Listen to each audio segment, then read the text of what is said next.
Hey, everybody. So, investigation for chapter 10.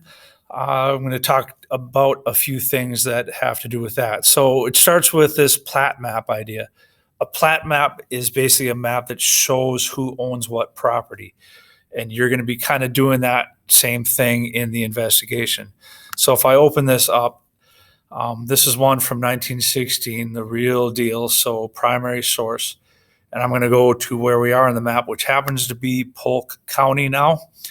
And then Polk County is divided up into what you see on this map here. Let me see if I can go down.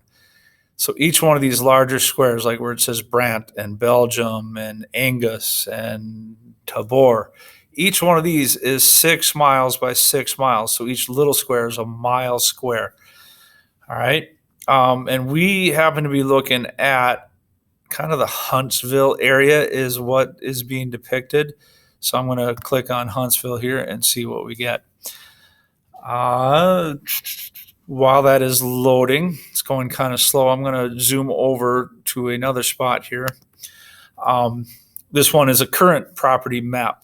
St. Louis County min.gov has a land explorer, which you can use. It's public. I'm going to zoom in on St. Louis County here. And as I zoom in, you will see popping up, there it is, a bunch of the townships. So some of them are named like Northland, Cotton, Ellsberg. Some of them are just numbered because they don't have an official name. They're not an organized township. And most of them you can see are 6 miles by 6 miles. Some are bigger, like Cotton is 12 miles by 6 miles. Gunnison here, Rice Lake, and Lakewood are a little bit differently shaped because the city of Duluth happens to be right below them too. So if I zoom in further, so let's go into Duluth and see if I can get Lincoln Park Middle School here.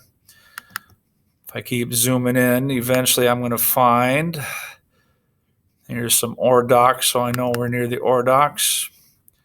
Keep zooming. I should start seeing features. Here's our driveway right here with the, no, that's 40th Avenue West. Here's our driveway and here's our school.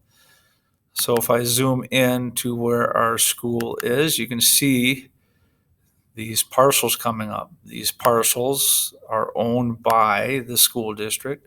You can find that information in there. I'm not going to dig too far into it, but you can find that. So Duluth, if I go more like downtown here or West End, I'm going to, you'll see as I zoom in, each little property is a little square around it. You know, the people at 2207 West 2nd Street, that's their property right there. So plat maps have that divided up.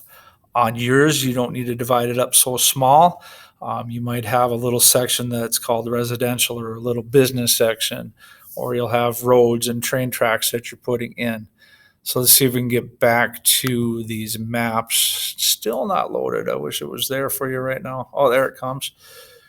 So let's zoom in and see what we can see here on what you're doing. There it goes. So back in 1916, George Coulter had this piece of land, and Chaz Ryan, which is probably Charles Ryan, had that chunk of land. If I zoom around a little bit, here's the Red River, and Catherine Ryan owned some land. She had 158.2 acres. Or Kath Ryan, interesting. So you can see how things were laid out, how things were like East Grand Forks, the actual city is where the stripe line is, but they had more area too. There were farms out here.